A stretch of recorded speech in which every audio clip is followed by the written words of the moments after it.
4 नवंबर 2020 के current affairs. पहला current affair जो है वो है वेना के इस्लामिक स्टेट अटैक पे। तो वेना शहर में आपका इस्लामिक स्टेट का अटैक हुआ, ठीक है। सो मतलब वो बंदा पहले भी वेना में कन्विक्टेड था और एक तरह से उनके रडार से मिस हुआ। तो कल उस बंदे ने फिर से गन उठा के पब्लिक में वही फायरिंग करनी शुरू कर दी। इस्लामिक स्टेट ने अटैक का रिस्पॉन्सिबिलिटी ली है। आपके यूरोप में ना खासकर इस्लामिक स्टेट की बहुत प्रॉब्लम है। यूरोप अब उतना सेफ नहीं है जितना बहुत साल पहले माना जाता था। एक टाइम पे ये सारी वेस्टर्न कंट्रीज, जब इंडिया कहता था टेररिज्म टेररिज्म, ये सब इग्नोर करते थे कि टेररिज्म कुछ नहीं है, इंडिया को लगता है, क्योंकि तब इंडिया अनसेफ था। कभी मुंबई ब्लास्ट हो जाते थे, कभी दिल्ली ब्लास्ट हो जाते थे। इंडिया ने ओवर द टाइम अपने आप को रिफॉर्म कर लिया, ये देखते हुए कि दुनिया नहीं हमारी मदद करने वाली। ये लोग अब उस फेज से खुद निकल रहे हैं। इन्हें समझ नहीं आता कहाँ पे कौन सा अटैक कब हो जाता है। इनकी मूवीज में चाहे इन्हें बहुत दिखाते हैं कि इनकी इन्वेस्टिगेटिंग एजेंसीज क्या क्या कर रही हैं, पर असल ग्राउंड में अगर इन्हें देखो, कोई ना कोई अटैक किसी ना किसी यूरोप पे, कोई ना कोई टेररिस्ट अटैक हुआ रहता है। और इसका बहुत बड़ा रीजन दो चीजों से है। सबसे पहले तो देखो, आपके जो यूरोप है वो क्रिश्चियनिटी से भरा हुआ है, तो ऐसे रिलीजन्स में कोई प्रॉब्लम नहीं आनी चाहिए। पर ये कंजर्वेटिव क्रिश्चियंस जो हैं, जो मतलब बिल्कुल ही कट्टर क्रिश्चियंस हैं, वो मुस्लिम से नफरत करते हैं, ठीक है। मुस्लिम्स का इनफ्लो हुआ जब ये सीरिया, लीबिया, ये सारी कंट्रीज में रेवोल्यूशन और ये सारी डिस्टर्बेंस पैदा हुई, तो वो सारे लोग सेफ्टी के लिए यूरोप में भाग के आने लगे। 90% लोग देखो अच्छे ही हैं, 90 के 99% लोग तो सेफ्टी ही चाहते हैं। पर जो 1%, तो तुम अब सबको फिल्टर तो नहीं कर सकते। 1% लोग अब बाकियों को बदनाम कैसे करते हैं, वो देखने वाली बात है। वो 1% लोग जो इन कंट्रीज से आए, उनकी इंटेंशन ही ये थी कि ओरिजिनली, बिकॉज लीबिया, सीरिया, ये जितनी भी कंट्रीज में डिस्टर्बेंस है, ये माना जाता है कि वेस्टर्न कंट्रीज की ही किया धरा है, ठीक है। इन्होंने इंटरफेयर करके ही डिस्टर्बेंस पैदा की है। तो जो उनके सिंपैथेटिक थे, जो राजे हटाए गए हैं गद्दाफी जैसे, उन्होंने अपनी अपनी मिलिटेंट ऑर्गेनाइजेशन शुरू कर ली थी पहले। इस्लामिक स्टेट नहीं, पहले की बात कर रहा हूँ।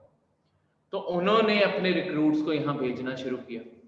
उसके बाद इस्लामिक स्टेट जब आई है एक as a proper Islamic State, बाकी टेररिस्ट ऑर्गेनाइजेशन से ना एक चीज में बहुत वेरी करती है। इस्लामिक स्टेट की सोशल मीडिया प्रेजेंस बहुत ज्यादा है। मतलब सोशल मीडिया ऐसे नहीं कि इंस्टाग्राम पे अकाउंट है, सोशल मीडिया का मतलब इसका इंटरनेट पे प्रोपेगेंडा बहुत स्ट्रांग है। तो इसने क्या किया, इस प्रोपेगेंडा ने, जो बाहर वाले लोग थे वो तो चलो इन्फ्लुएंस हुए ही, जो बाहर से कुछ लोग जो जिन्हें लगा कि यूरोप रिस्पॉन्सिबल है, उन्हें तो लगा ही कि एक्चुअली यूरोप ब्लेम करने वाला है। यूरोप के अंदर बहुत सारे लोग रेडिकलाइज होने लग गए हैं, क्योंकि सोशल मीडिया, इंटरनेट आज सब तक पहुंचता है। इंटरनेट के अगर फायदे हैं, इंटरनेट के नुकसान भी हैं। नुकसान सबसे बड़ा ये है कि तुम प्रोपेगेंडा बहुत आसानी से फैला सकते हो। अगर तुम चाहते हो कि किसी के खिलाफ नफरत पैदा करना है, तो बड़ी आसानी से नफरत पैदा हो जाती है। इधर उधर से क्लिप्स जोड़ते हैं और ऐसे दिखाते हैं कि ये लोग इतने बुरे हैं। जम्मू कश्मीर में जब भी कोई मिलिटेंट को हम मारते हैं, साथ ही साथ इंटरनेट बिल्कुल बंद कर दिया जाता है। उसका एक स्पेसिफिक रीजन होता है कि र्यूमर्स ना फैले। सबसे ज्यादा दंगे जम्मू कश्मीर में फैलते ही र्यूमर्स के कारण है। अटैक एक पे हुआ होगा, कोई फैमिली की कहीं से फोटो उठाएंगे और वो डाल देंगे कि पूरे परिवार को फौज ने मार दिया। उन लोगों में गुस्सा जाग जाता है, बल्कि मरा कोई भी नहीं होता। तो ऐसे प्रोपेगेंडा क्रिएट किए जाते हैं। तो इस्लामिक स्टेट के अब पता ही नहीं है, बहुत ज्यादा स्लीपर सेल हैं आपके यूरोप में। स्लीपर सेल होते हैं जो किसी ऑर्गेनाइजेशन के साथ जुड़ जाते हैं और वो वेट करते हैं इंस्ट्रक्शंस की। मतलब बिल्कुल नॉर्मल लाइफ जी रहे होते हैं, कोई पिज्जा डिलीवर कर रहा होगा, कोई किसी शॉप पे काम कर रहा होगा, जैसे मर्जी, शॉप का ओनर भी हो सकता है। पता ही नहीं चलेगा कि वो बंदा एक टेररिस्ट है। जब तक उसे इंस्ट्रक्शन नहीं आएगी। जिस दिन इंस्ट्रक्शन आई उसी दिन अटैक करके खत्म। तो ना उसका कोई एक्टिव लिंक होता ना कुछ होता जो ट्रैक कर पाओ। ठीक है, तो ऐसे स्लीपर सेल्स काम करते हैं। तो ये सब भी इस्लामिक स्टेट क्या करती है। अभी देखो आजकल यूरोप और इस्लामिक कंट्रीज में फिर थोड़ी सी आग भड़की हुई है। आपके फ्रांस में थोड़ा सा इनटॉलरेंट सा साउंड करता है कई बार इस्लाम के अगेंस्ट। ठीक है, जैसे उन्होंने बुर्का बैन किया हुआ है तो कि फेस को कवर नहीं कर सकते, मतलब इनडायरेक्टली बुर्के पे हमला है। मास्क अलग चीज होगी, उन्होंने उससे पहले क्या किया हुआ था कि फेस को कवर नहीं कर सकते। तो एक ही रिलीजन के लोग हैं जो अपना फेस को कवर करते हैं। ठीक है, तो ऐसी चीजें जब फ्रांस करता है तो फ्रांस के ऊपर भी हमले तभी होते हैं। अभी रिसेंटली आपके फ्रेंच प्रेसिडेंट मैक्रॉन ने कमेंट किया कि इस्लाम को अपने आप को रिफॉर्म करने की जरूरत है, जो एक्चुअली बात सही है। इस्लाम में कुछ गलत नहीं है।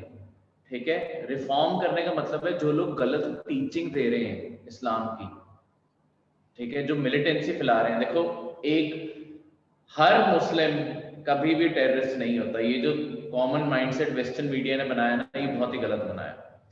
अगर ऐसा होता दुनिया में 4 बिलियन के करीब पॉपुलेशन, नहीं 1/4 हमारी 7 बिलियन की पॉपुलेशन, मतलब 2 बिलियन की पॉपुलेशन सिर्फ मुस्लिम्स की है। तो 2 बिलियन लोग टेररिस्ट नहीं हो सकते। एक फ्रैक्शन है, 1% भी नहीं है उसका, 0.001% होगा। पर कहीं ना कहीं टीचिंग्स में कोई प्रॉब्लम आ रही है, या जो सिखा रहे हैं उनकी सिखाने में प्रॉब्लम आ रही है। तो इस्लाम को, हर रिलीजन को हर टाइम अपने आप को रिफॉर्म करना जरूरी होता है। तो उस मामले में उनका कमेंट सही है। पर दूसरी साइड पे फ्रांस में एक और डिबेट जो छिड़ी हुई है वो थोड़ा प्रॉब्लमेटिक है। बेसिकली आपने चार्ली हेब्डो, जिनके ऑफिस पे अटैक भी हुआ था, प्रॉफिट मोहम्मद के उन्होंने कार्टून बनाए थे। ठीक है, किसी के भी भगवान का मजाक उड़ाना शायद किसी को अच्छा ना लगे, और खासकर जो ईस्टर्न रिलीजन्स है, हमारे भी जो भगवानों का मजाक उड़ाया जाता है लाइटली नहीं लिया जाता। ठीक है, ये वेस्टर्न वर्ल्ड में है कि जीसस का मजाक उड़ाया जाता है, वो टॉलरेट कर लेते हैं। तो वो सेंटिमेंट वो सबके साथ नहीं शेयर कर सकते। तो यहाँ पे दो वैल्यूज सामने आते हैं, आप किसे ऊपर रखोगे? फ्रीडम ऑफ स्पीच और एक्सप्रेशन, या फ्रेंड्स हैं दोनों? जिन्होंने फंडामेंटल राइट्स पढ़े हैं, पॉलिटी पढ़ी है, तपन कह रहा है जिन्होंने भी पढ़ ली है, उनके लिए पेन पेपर निकालो। आज के लिए आपका एक मेंस का क्वेश्चन भी मैं आपको यहीं पे दे रहा हूं।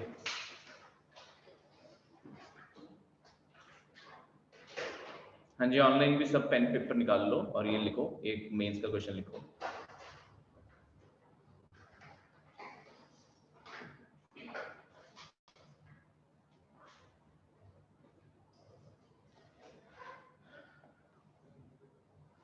The recent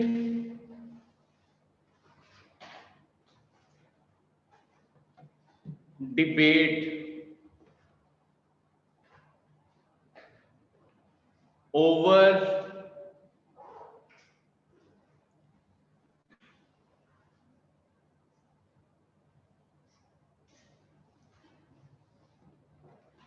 शार्ल हेप्टो, मैं लिख देता हूं बोर्ड पे,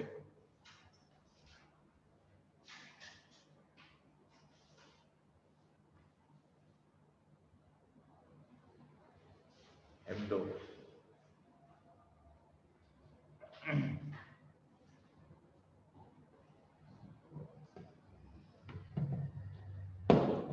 शार्ल हेप्टो and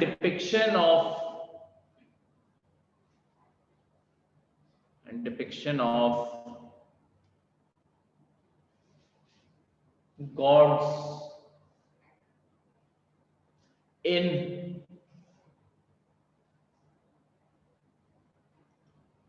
sarcastic cartoons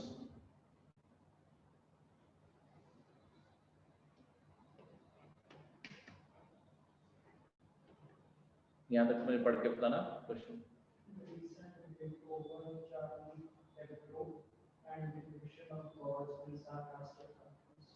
Has sparked off a debate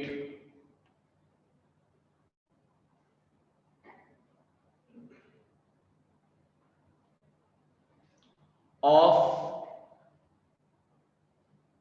right to freedom of speech, and expression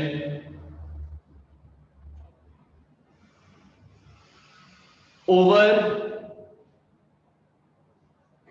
right to religion, right to religious freedom, लिखो, right to religious freedom and sentiments, right to religious freedom and sentiments, and vice versa, या दूसरी side वाले जो लोग हैं, and vice versa.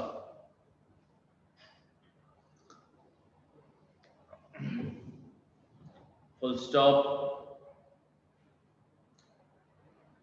Present your views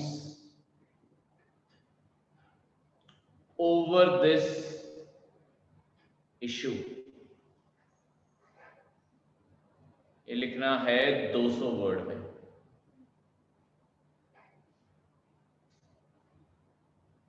ठीक है, online भी सबको समझ आ गया?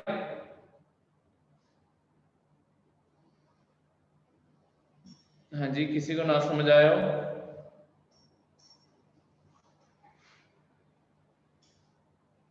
तो आज ये लिखना है। ठीक है, जब सारे करंट अफेयर सब कुछ हो जाएगा उसके बाद। चलो, moving back to the current affairs पे वापस आते हैं।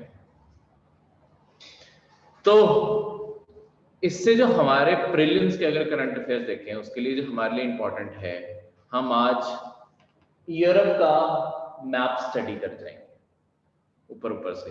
वियना किसकी कैपिटल है? ऑस्ट्रिया। ऑस्ट्रिया कहाँ है? ये रहा ऑस्ट्रिया, ये जो बीच में ये है, ये ऑस्ट्रिया है।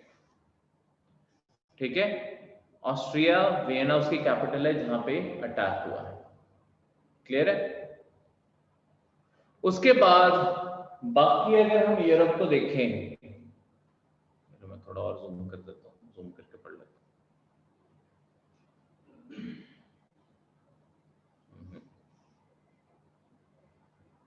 हूँ।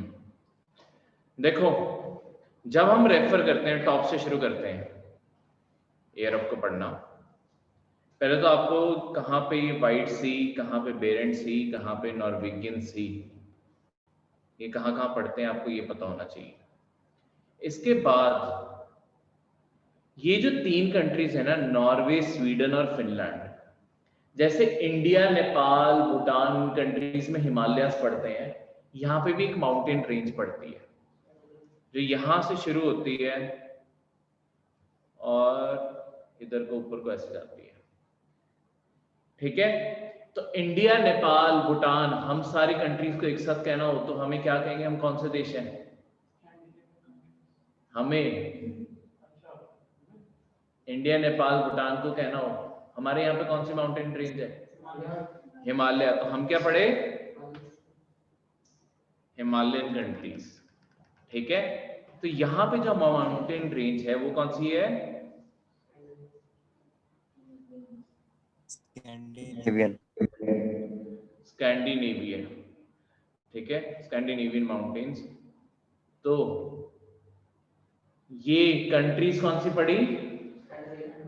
Scandinavian countries. तो अगर आपसे कभी पूछा जाए स्कैंडिनेवियन कंट्रीज कौन सी हैं, कौन सी कंट्रीज? नॉर्वे, स्वीडन और फिनलैंड, 3 कंट्रीज ये स्कैंडिनेवियन कंट्रीज पड़ती हैं। स्कैंडिनेवियन कंट्रीज के आसपास के पहले तो जो सी है, नॉर्वेगियन सी, नीचे को पड़ता है नॉर्थ सी, नॉर्वे की साइड आ गया, फिर इस साइड को बाल्टिक, इस साइड को गल्फ ऑफ बॉथनिया, और ये फिनलैंड के नीचे गल्फ ऑफ फिनलैंड। उसके बाद जब बाल्टिक स्टेट्स रेफर किया जाता है, बाल्टिक कंट्रीज, वो किन्हें रेफर किया जाता है? देखो बाल्टिक कंट्रीज का मतलब है, ये तो देखो ऊपर स्कैंडिनेवियन के नाम से आ गया, नीचे से अगर तुम देखोगे बाल्टिक कंट्रीज की साइड को ये 3 कंट्रीज ओपन हो रही है, ठीक है। यहाँ पे रशिया की टेरिटरी है, पर रशिया बड़े वाला सारा इधर है, रशिया की एक छोटी सी टेरिटरी इधर भी है। तो ये 3 कंट्रीज बाल्टिक सी की तरफ ओपन हो रही है ना, ये लिखा है ना बाल्टिक सी। तो ये कौन सी है? Estonia, Latvia, Lithuania. क्लियर है?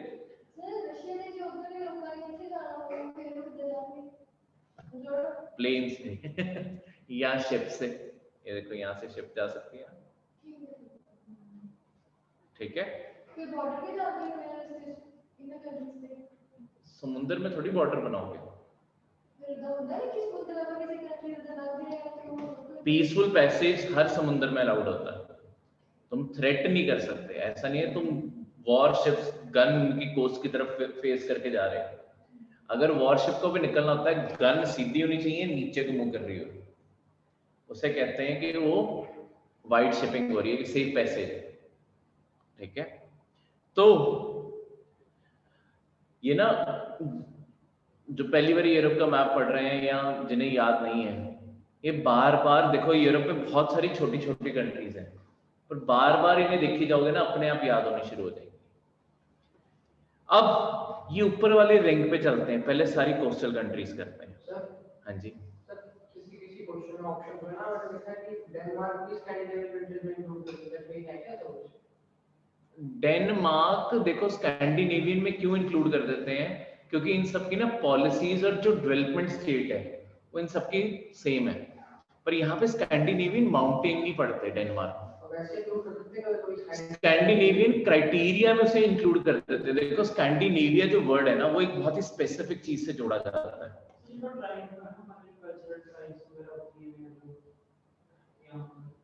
नहीं, ट्राइब वही इनका कल्चर भी मिलता है, और दूसरा उसी से चीज से बता रहा हूँ, इनकी जो डेवलपमेंट पॉलिसीज है ना, जो ओवरऑल सोशल पॉलिसीज है, वो भी इनकी मिलती है। देखो दुनिया में अगर सबसे बेटर कंट्रीज रहने के लिए मानी जाती हैं, वो नॉर्वे, स्वीडन, फिनलैंड या डेनमार्क ही मानी जाती है। इस कारण उसे रेफर कर दिया जाता है स्कैंडिनेवियन ग्रुप में। पर जब सिर्फ स्कैंडिनेविया की बात हो रही है, तो वही बात है कि वहां पे पहाड़ होंगे तभी वो स्कैंडिनेविया होगा, ठीक है। वो सिर्फ क्राइटेरिया, उनके कल्चर मिलता है, ठीक है। तो इसलिए किसमें? नहीं नहीं, ग्रीनलैंड नहीं होता।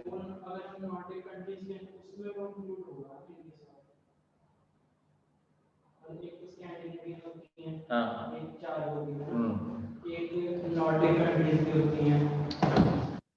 नहीं तो नॉर्डिक कंट्रीज यहाँ पढ़नी चाहिए ना, तो ग्रीनलैंड यहाँ का, ग्रीनलैंड तो बिल्कुल ही यूरोप से हटके है, तो नॉर्थ में होने को तो फिर कनाडा भी आ गया।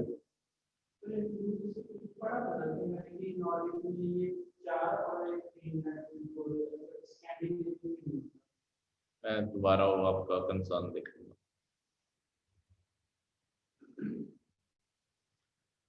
तो यहाँ पे जर्मनी, देखो यहाँ पे अब जो समुद्र जिन्हें लगता है, पोलैंड को यहाँ पे समुद्र लग रहा है, जर्मनी, डेनमार्क, नीदरलैंड, बेल्जियम को छोटा सा, फ्रांस, फ्रांस और देखो ये आपका लंदन यानी कि इंग्लैंड आ गया, इंग्लैंड और फ्रांस के बीच में क्या पड़ता है?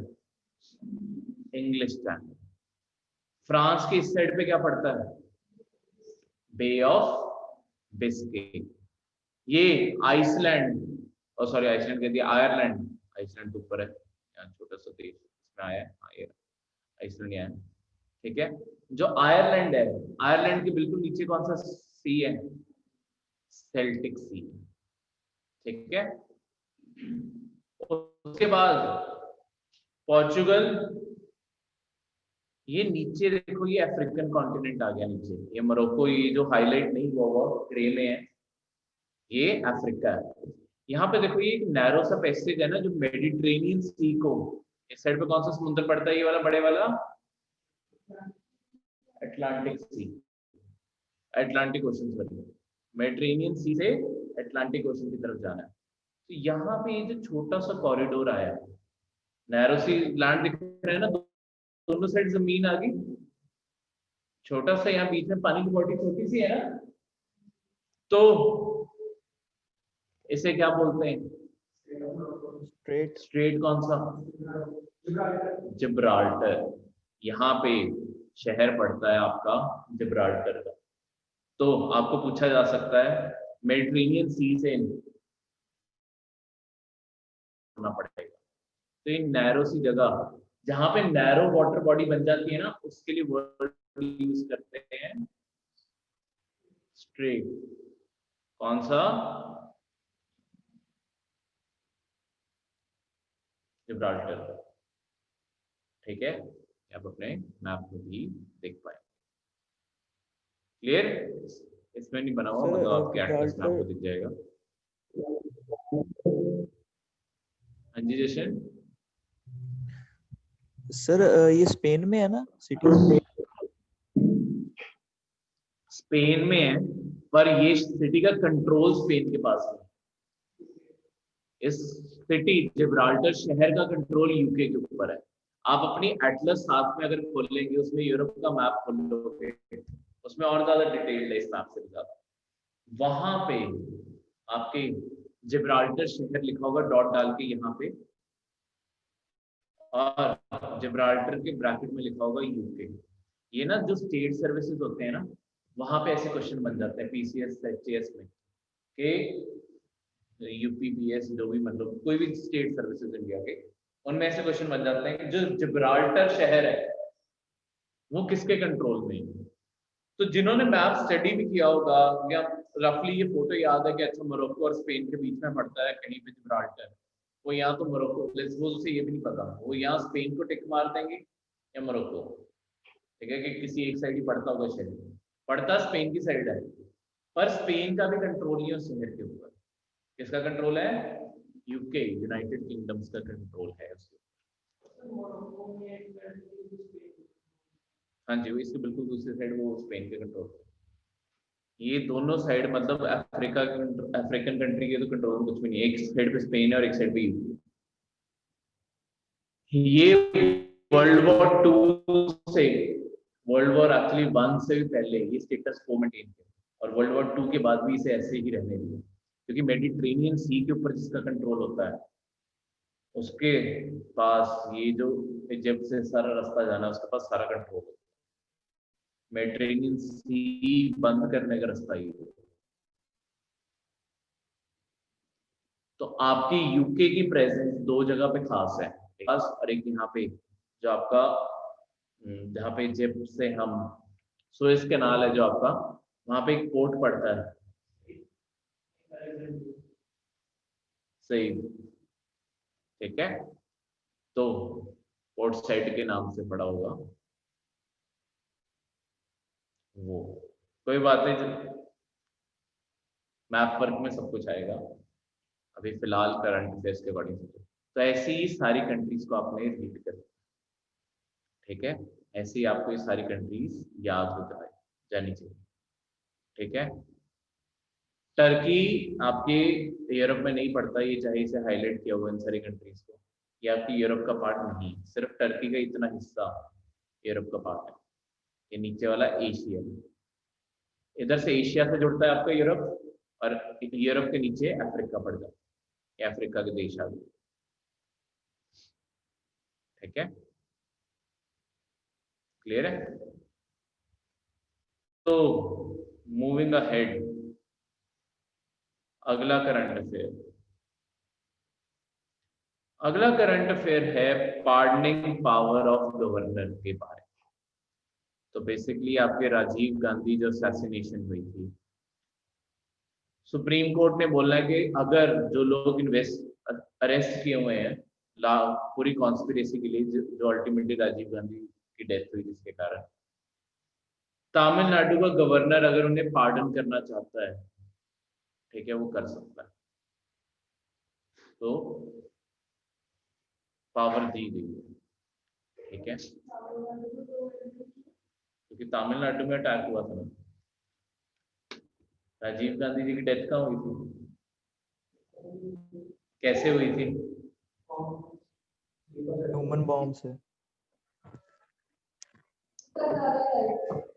मैं आपको बताता हूँ, पहले मैं आपके क्या कहते हैं, श्रीलंका में चल रही थी मिलिटेंसी, ठीक है, आपके श्रीलंका जो देश है वहां पे ना तमिलियंस और दूसरी साइड पे आपके सिनालीज, सिन्हाला जो उनकी कम्युनिटी है, सिन्हाला कम्युनिटी और तमिलियन कम्युनिटी, यानी कि एक साइड पे सिन्हाला मतलब सारे बुद्धिस्ट हैं और आपके तमिलियन हिंदू या मुस्लिम हैं।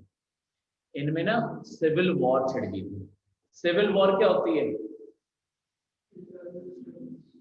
सिविल वॉर होती है एक ही देश के अंदर लोग लड़ पड़े। एक तो होती है एक्सटर्नल वॉर, तुम किसी और कंट्री से लड़ रहे हो। सिविल वॉर का मतलब है एक ही देश के लोग आपस में लड़ पड़े, वो सिविल वॉर है। तो सिविल वॉर में क्या हुआ कि एक साइड पे आपके मुस्लिम्स और हिंदूज और दूसरे साइड पे बुद्धिस्ट, मतलब Tamilian community versus Sinhala community. तो मतलब श्रीलंका में डिस्टरबेंस रोकने के लिए इंडिया ने अपनी फोर्सेस भेजी, ठीक है, एज अ बिगर पावर हमने सोचा कि हम फोर्सेस भेजते, एज अ पीस कीपर हमने यूएन से परमिशन लेके पीस कीपर के इन दोनों के बीच में हम आ जाते हैं और सिविल वॉर रोक देते हैं। पर हुआ क्या कि इंडियन गवर्नमेंट के ना एक्शंस कोई ज्यादा कामयाब नहीं रहे। हमने डिस्टरबेंस तो क्या रोकनी, गवर्नमेंट के एक्शंस को हेल्प होगी कि वो तमिलियंस को और ज्यादा सप्रेस कर सके, जिसके कारण तमिलियंस ओरिजिनली सोच रहे थे कि इंडिया अगर आएगा, उनकी जो राइट्स, देखो उन्हें राइट्स के इश्यूज थे, इंडिया वो राइट्स के इश्यूज के लिए उन्हें स्टैंड लेगा। इंडिया ने स्टैंड तो क्या लेना था, बल्कि उनके अगेंस्ट ही बैकफायर करके सब कुछ। तो तमिलियंस को जो एलटीटी आपकी ऑर्गेनाइजेशन, तमिलियन लिबरेशन टाइगर की जो फोर्स थी, उसे उन्हें गुस्सा जो था, मतलब वही वहां पे अटैक कर रहे थे, उन्होंने क्या किया, उन्होंने उस टाइम हमारे जो प्राइम मिनिस्टर थे उनके ऊपर अटैक करने का फैसला किया। तो उन्होंने अपना एक बॉम्बर भेजा, ह्यूमन बॉम्ब। तमिलनाडु आपके प्राइम मिनिस्टर विजिट कर रहे थे, इलेक्शन का टाइम था, तो जैसे ही वो लेडी को बोला माला पहनाओ और उनके पैर छूने के लिए झुको और ट्रिगर दबा, राजीव गांधी जी के बिल्कुल साथ में ही ब्लास्ट हुआ, तो बचने के चांस ही नहीं थे। तो उसके बाद जितने भी लोग उस कॉन्स्पिरेसी में पकड़े गए वो सारे आजकल जेल में हैं, ठीक है। जो मेन था वो तो ऑब्वियसली सुसाइड ही कर गए। एलटीटी आपकी जो टेररिस्ट ऑर्गेनाइजेशन है वो खत्म हो चुकी है, श्रीलंका में पीस वापस आ चुकी है, ठीक है। तो अब बात आती है कि क्या जो वो लोग हैं उन्हें पार्डन कर देना चाहिए। आपके गवर्नर और प्रेसिडेंट दोनों के पास ना पार्डनिंग पावर होती है। पार्डन होता है माफी दे देना, ठीक है। वो सजा कम भी कर सकते हैं, माफी भी दे सकते हैं। माफी किन केसेस में दी जाती है? माफी देने का मतलब है कि अगर कोई बंदा बहुत साल सजा ऑलरेडी भुगत चुका है और तुम्हें फील होता है, तुम्हें का मतलब एज अ सरकार को फील होता है कि इसका जो सोसाइटी की तरफ कर्ज था वो चुक चुका है, इसे और अंदर रहने की जरूरत नहीं है, तो सरकार उसे फ्री कर सकती है, ठीक है। मतलब उसे कोई जस्टिफिकेशन देने की वैसे जरूरत नहीं है, सिर्फ बताने वाली बात है।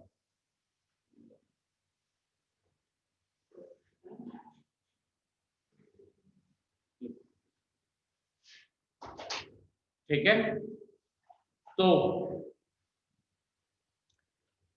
कॉन्स्टिट्यूशन ने प्रेसिडेंट को पावर दिया आर्टिकल 72 में और गवर्नर को दी है 161। इन दोनों की पावर में ना पर कुछ फर्क है। गवर्नर की पावर डेथ सेंटेंस में नहीं लगती। डेथ सेंटेंस के केस में सिर्फ एक बंदा पार्डन कर सकता है, वो है प्रेसिडेंट ऑफ इंडिया, वहां गवर्नर नहीं कर सकता।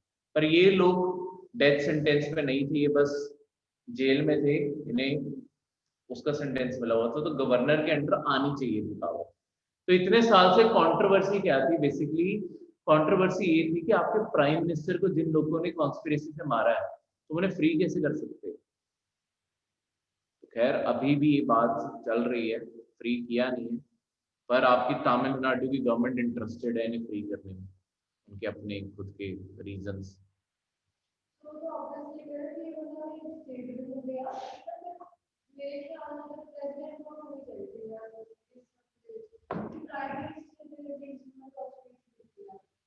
बिल्कुल, पर अब जो कॉन्स्टिट्यूशन में लिखा है उसे कैसे चैलेंज करें? कॉन्स्टिट्यूशन में कभी ये लिखा ही नहीं कि किस केस के लेवल पे जाके ये बात प्रेसिडेंट के पास हो। तो सुप्रीम कोर्ट ने तो फैसला कॉन्स्टिट्यूशन के बेसिस पे सुनाया कि कॉन्स्टिट्यूशन में ये लिखा है कि गवर्नर के पास पावर है सारे केसेस में पार्डन देने की, बस एक केस को छोड़ के, वो है डेथ सेंटेंस। या आपके जो कोर्ट मार्शल के केस होते हैं जहाँ पे आर्मी इन्वॉल्व होती है, आर्मी को अगर आर्मी के लोगों को माफी देनी है, वो भी सेम उसी तरीके से, ठीक है, कि सिर्फ प्रेसिडेंट दे सकता। तो टोटल 5 टाइप की पावर्स होती हैं पार्डन करने की, मतलब सिर्फ pardoning one of the powers है, 5 तरीके से वो काम कर सकता है। एक तो होता है पार्डन, सब कुछ ही खत्म कर देना और उसे बिल्कुल फ्री कर देना कि जाओ आज से तो मजा। अगला होता है कॉम्यूटेशन। कॉम्यूटेशन का मतलब है किसी की सजा का लेवल कम कर देना। लेट्स सपोज किसी को डेथ सेंटेंस मिला हुआ है, उसे लाइफ सेंटेंस मतलब उम्र कैद कर दी, उसे फांसी से हटा दिया पर उम्र कैद कर दी, तो थोड़ा सा उसका लोअर वर्जन कर दिया। फिर होता है रिप्राइव। रिप्राइव का मतलब होता है डिले डालना। इसमें क्या होता है, देखो, एक सबसे पहले ना बंदा अगर चाहता है कि लेट्स सपोज पर्सन को बहुत जल्दी फांसी आने वाली है, वो ना रिप्राइव अप्लाई कर सकता है। रिप्राइव में क्या होता है, उस बंदे को ना मतलब उसकी जो सजा की डेट होती है वो पॉज कर दी जाती है कि अभी फांसी नहीं हो, अभी इस बंदे को बाकी सारे ऑप्शंस यूज करके देखने दो, अगर वो उसे और कोई ऑप्शन नहीं मिलता तो उसे फांसी हम नहीं देते। क्या होता है, थोड़ा सा टाइम देना ताकि वो बाकी लीगल प्रोविजंस और एक्सप्लोर कर सके, ठीक है। जैसे फिर अगला होता है रिस्पाइट। रिस्पाइट का क्या मतलब होता है कि कुछ स्पेशल कंडीशंस के चलते हुए सजा की डिग्री कम कर देना। लेट्स सपोज किसी को उम्र कैद मिली हुई थी, ठीक है, पर उम्र कैद भी 2 टाइप की होती है, एक तो आपकी नॉर्मल होती है और एक रिग्रेस होती है, जिसमें आपकी ये पैरोल जैसी चीजें भी नहीं मिलती। तो उसका क्वांटम कम कर दिया जाता है कि उसे रिग्रेस से हटा के दूसरी प्रेजेंटमेंट में शिफ्ट कर दिया जाए, ठीक है, जो कम स्ट्रिक्ट हो। और फिर होता है रिमिशन। रिमिशन का मतलब है कि बस साल कम कर देने, सजा नहीं चेंज करनी। जैसे किसी को 10 साल की जेल हुई थी, उसे 5 साल कर देना, पर वो 5 साल अगर वो रिग्रेस में था तो रिग्रेस नहीं रहेगा। क्लियर है? ये सारी पावर्स आपको पेपर में ऐसे पूछी जा सकती है जी। हाँ हाँ, देखो, पहले एक प्रिंसिपल इंडिया में बोला जाता था कि 1 खून करो या 7 करो, सजा उतनी मिलती है। सुप्रीम कोर्ट कहता हम इतने भी बेवकूफ नहीं है, तो सुप्रीम कोर्ट ने ये प्रिंसिपल बदल दिया। अब अगर लेट्स सपोज एक बंदा मल्टीपल मर्डर्स कमिट करता है या मल्टीपल कोई भी क्राइम्स कमिट करता है, उसे हर क्राइम की सजा अलग अलग मिलती है, एक कॉमन सजा नहीं मिलती। तो लेट्स सपोज एक मर्डर की सजा 14 साल मिल रही है, उसने 10 मर्डर किए, ठीक है, 140 साल वो जेल में रहेगा। एक खत्म होगी, अगले दिन से अगली शुरू हो जाती है। बिल्कुल, ठीक है, नहीं उससे पहले भी था, वो उस पर पॉपुलर बहुत हुआ ये चीज। तो बेसिकली जो आपके राम रहीम है, उनके ऊपर मल्टीपल चार्जेस लगे हुए, तो उनके साथ यही हो रहा है। उनका एक चार्ज पिछले साल खत्म हुआ, अगले पिछले साल अगला चार्ज शुरू हो गया। और ऐसे अभी 6-7 पड़े हुए हैं, तो हर एक में वो 5-5 साल है। बिल्कुल, वो तभी क्या कहते हैं अमेरिका में, तभी तो ऐसे होता है कि 200 साल की सजा, 250 साल की सजा। अब 250 साल कोई जिंदा थोड़ी रहने वाला है। उसका यही मतलब है कि जब तक मर नहीं जाते जेल में रहो। उससे पहले बट पार्डन तो किसी भी स्टेज पे हो सकती है, वो तो प्रेसिडेंट की मर्जी है, गवर्नर की मर्जी है। तो आपकी जो पार्डनिंग पावर है ये प्रेसिडेंट या गवर्नर की एग्जीक्यूटिव पावर है या जुडिशियल पावर है, ये भी आपका स्टेटमेंट बन के आ सकता है। ये एग्जीक्यूटिव पावर है, इसे याद रखना, ये जुडिशियल पावर नहीं है। 3 विंग्स होते हैं ना आपके सरकार के, ये एग्जीक्यूटिव पावर है। ये स्टेटमेंट बन के भी आ सकता है और आपको एज अ सिंपल क्वेश्चन बन के भी आ सकता है कि पार्डनिंग पावर किस कॉलम में आप डिवाइड करोगे। नहीं, ये जुडिशियल रिव्यू से भी बाहर है पार्डनिंग पावर। अगर पार्डन कर दिया, कोई कोर्ट जाके चैलेंज नहीं कर सकता, क्यों पार्डन। प्रेसिडेंट को लिटरली कभी कोई क्वेश्चन नहीं कर सकता, और स्टेट के अंदर गवर्नर बहुत ही पावरफुल ऑफिसर्स हैं ये अपने आप में, मतलब इन पेपर बहुत पावरफुल है, ठीक है, कि इन्हें कोई क्वेश्चन नहीं कर सकता।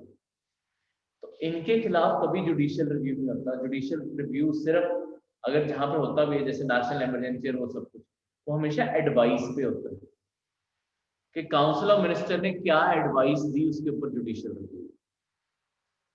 ठीक है, जिन्होंने अभी कोई पॉलिटी नहीं पढ़ी, कोई बात नहीं, घबराओ ना, ये पॉलिटी का सब कुछ पार्ट है। Next is IMD may declare cold wave। जैसे हमारे प्रेसिडेंट और गवर्नर एग्जीक्यूटिव हैं और जो हमारे पनिशमेंट्स है, हाँ जी, जो एक पार्ट में पावर है ये जुडिशियल प्रेसिडेंट के कोई ऐसा नहीं है कि मतलब कोर्ट अपना फैसला सुनानी है और वहां पे एग्जीक्यूटिव एक लोअर लेवल पे है। ये किसने बोला?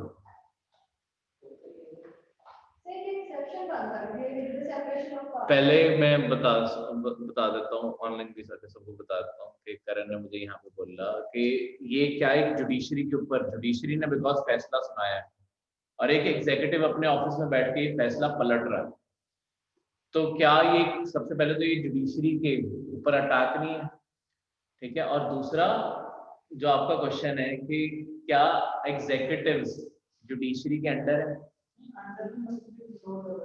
लोअर लेवल पे कोई भी नहीं है। प्रेसिडेंट कैसे लोअर लेवल पे हो सकता है? प्रेसिडेंट तो आपके सुप्रीम कोर्ट के जजेस को अपॉइंट कर रहा है। प्रेसिडेंट से ऊपर इंडिया में कोई नहीं है। वो रिस्पॉन्सिबल पार्लियामेंट को कहाँ लिखा है?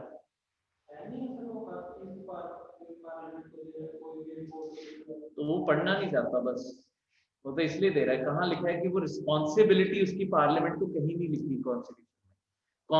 आपका जो पार्लियामेंट, जो आपका प्रेसिडेंट है, उसकी कभी ओथ पढ़ के देखना, उसकी ओथ में लिखा है कि वो एज अ गार्डियन एक्ट करेगा पूरे कॉन्स्टिट्यूशन का, और उसका काम है ये देखना कि पूरा कॉन्स्टिट्यूशन इंडिया में ठीक से चलता है। उसे बिठाया ही सेंटर पोजीशन पे गया। वो पार्लियामेंट से भी जुड़ा है, एग्जीक्यूटिव से भी जुड़ा है, और एग्जीक्यूटिव खुद भी है, और जुडिशरी से भी जुड़ा है। वो तीनों से जुड़ा हुआ है। और उसके बजाय वो मतलब और आगे अगर तुम देखोगे, वो यूनियन और फेडरल आपकी स्टेट से भी जुड़ा हुआ है। कई बिल स्टेट के कंसर्न के होते हैं, वो स्टेट्स को भी तो भेजता है,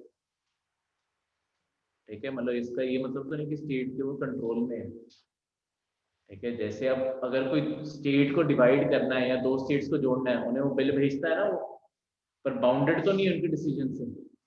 ये क्योंकि उसका काम है कि बस सबको पता चलना चाहिए देश में क्या चल रहा है।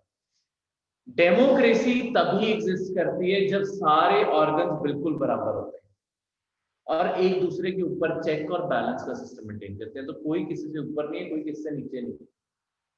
मैं ये नहीं कह रहा हूँ कि जुडिशरी भी नीचे है, सब बराबर है, सबसे ऊपर कॉन्स्टिट्यूशन है। आजकल देख लो, तुम्हारे एग्जीक्यूटिव नहीं तो जुडिशरी के आजकल कमर तोड़ के रखनी पड़ी है। हर फैसला जो सरकार चाहती है वही दे रही है आपको सुप्रीम कोर्ट। चाहे ये वर्बल कहीं डिक्लेयर्ड नहीं है, सुप्रीम कोर्ट की हरकतों से साफ पता चलता है कि सुप्रीम कोर्ट डरा बैठा है। एग्जीक्यूटिव अपना काम करने पे है, मतलब अगर एग्जीक्यूटिव अपनी पावर का मिसयूज करने पे है तो जुडिशरी को भी वो चुप करा देते हैं। इंदिरा गांधी ने करवाया था, ठीक है, आपकी पार्लियामेंट को चुप करवाने पे उसे करवा दें। उसके इंदिरा गांधी के टाइम पे भी नेशनल इमरजेंसी खत्म करने में इतना टाइम क्यों लगे? करने को तो अगले दिन ही नल एंड वॉइड डिक्लेयर कर देती।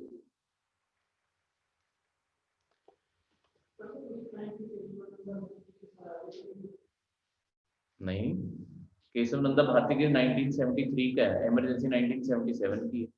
और केशव नंदा भारती केस तो अलग चीज है, ये तो वैसे भी जुडिशरी, मतलब चलो ये तो केस पहले ही हो गया, पर वैसे भी जुडिशरी सिंस इंडिपेंडेंस नहीं तो इंटरफेयर करती आ रही है।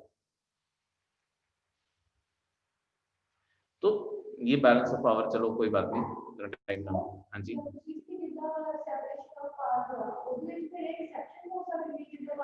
इंडिया में तुमने ये जो चीजें लिखनी है, देखो मुझे, मैं पहले बता दूं मुझे क्या क्वेश्चन आया है कि क्या इसे एक्सेप्शन के तौर पर लिख सकते हैं, सेपरेशन ऑफ पावर। देखो इंडिया में जब भी तुमने सेपरेशन ऑफ पावर का क्वेश्चन लिखना होता है ना मेंस में, इंडिया में एक चीज तुमने जरूर लिखनी होती है कि इंडिया में सेपरेशन ऑफ पावर स्ट्रिक्ट नहीं है। हमारे यहाँ पे बहुत जगह पे पावर इंटरमिक्स होती है, और this is one of the examples जहाँ पे मिक्स होती है। हमारे बहुत सारे रिलेशन, तभी जो उस दिन मैंने आपको मेंस में जो क्वेश्चन लिखने कहा था उसमें लेजिस्लेटिव, एग्जीक्यूटिव, इन सबके लिंक जोड़ने कहा था ना, वो इसलिए जोड़ने कहा था बिकॉज ये लिंक जो है यही अल्टीमेटली ये काम करता है। जो हमारी इंटरमिक्सिंग है, सेपरेशन नहीं है, ठीक है, हमारी कंप्लीट सेपरेशन नहीं है।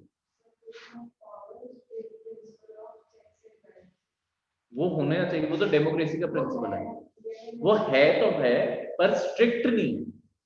सेपरेशन ऑफ पावर एग्जिस्ट करती है, एक बंदे के पास सारी पावर नहीं है, पर स्ट्रिक्ट नहीं है ये अमेरिका की तरह के बिल्कुल ही बटे हुए।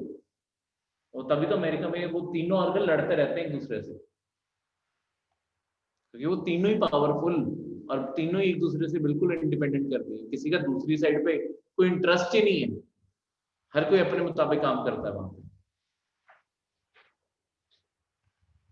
चलो आगे बढ़ते हुए तीसरे कन्वेंटर पे, आईएमडी में डिक्लेयर कोल्ड वेव। अब कोल्ड वेव क्या होती है? हाँ, सर्दियां आने वाली हैं तो सर्दियां तो हर साल ही आती हैं। कोल्ड वेव क्या होता है? देखो कोल्ड वेव होता है आपका, देखो सर्दियों में भी टेम्परेचर होता है, इसका ऑपोजिट गर्मियों में बोलते हैं हीट वेव। आपका एक होता है नॉर्मल टेम्परेचर जिसे बोला जाता है, जब टेम्परेचर नॉर्मल से, मतलब अगर कोल्ड वेव का जैसे एग्जांपल लेते हैं, नॉर्मल से अबाउट 5 डिग्री, मतलब 4.5 टू 6.5 नॉर्मल, ये सेकंड लास्ट लाइन में लिखा हुआ है।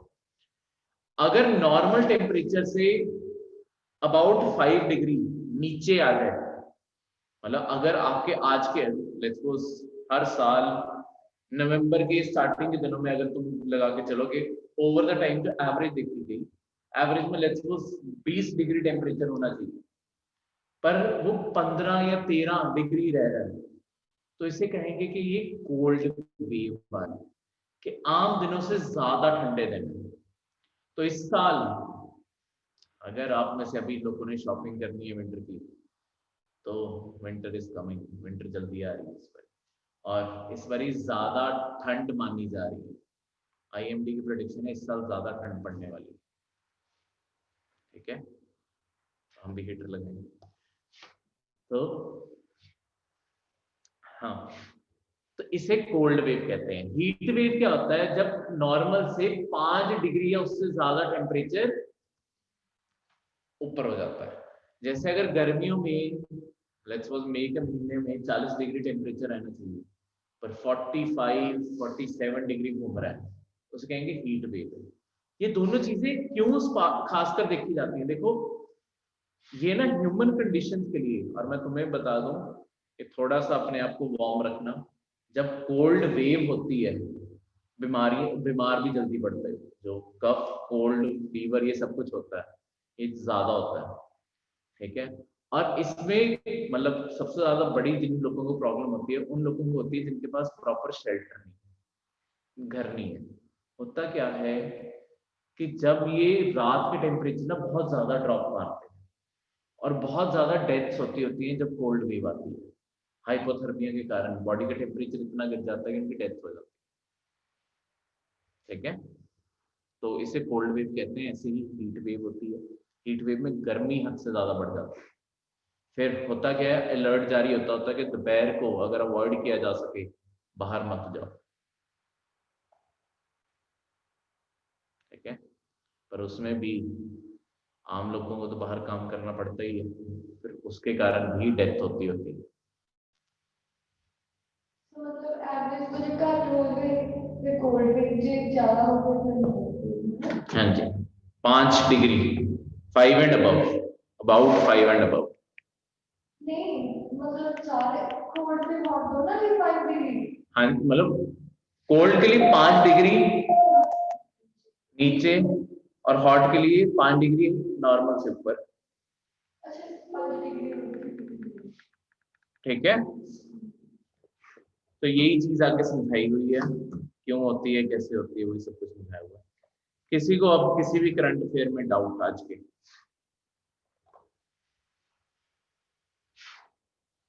हाँ जी, ऑनलाइन किसी को कोई डाउट हो? हाँ जी, डेस्टिनेटी को कम करके इम्प्रिजनमेंट दे रहे हैं, बिल्कुल भी है। हाँ जी बिल्कुल, गवर्नर के पास भी है। ये गवर्नर नहीं, डेथ सेंटेंस, हाँ डेथ सेंटेंस में वो आपका जो गवर्नर है डेथ सेंटेंस को कम करके वो दूसरी को सजा दे सकता है। डेथ सेंटेंस को पार्डन नहीं कर सकता, माफी नहीं दे सकता उसमें। प्रेसिडेंट के पास वो पावर है कि वो डेथ सेंटेंस से माफी तक दे सकता है।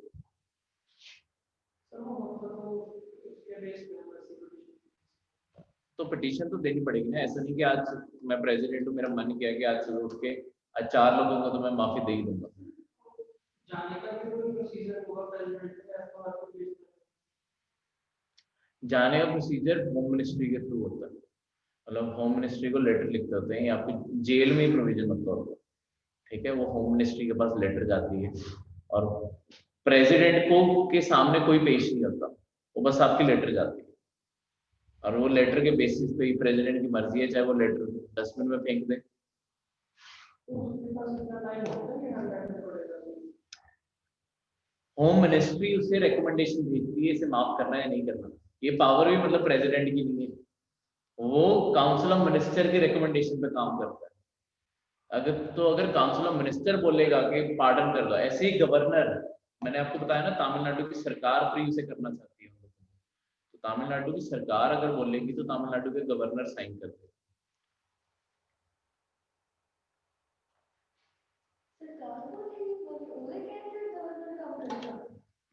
बिल्कुल, जैसे सेंटर में काउंसिल ऑफ मिनिस्टर और हेडेड बाय प्राइम मिनिस्टर, उसके कहने पे आपका प्रेसिडेंट काम करता है। स्टेट के अंदर